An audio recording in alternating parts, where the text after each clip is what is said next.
Hi guys, today I'm going to share with you a very interesting recipe which is called Bavarian coffee.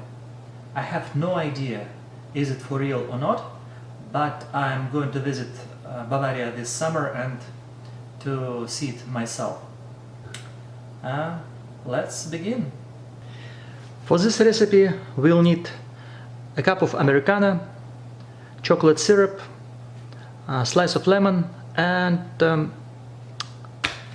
dark chocolate.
This is it.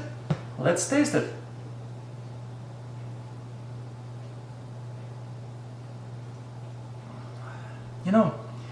Very interesting taste. It's not strong, it's weak, and with just a touch of sourness from lemon. Give it a try. Thank you for watching the video. If you like it, click like, subscribe to the channel, and see you next time. We'll try something else. Bye bye.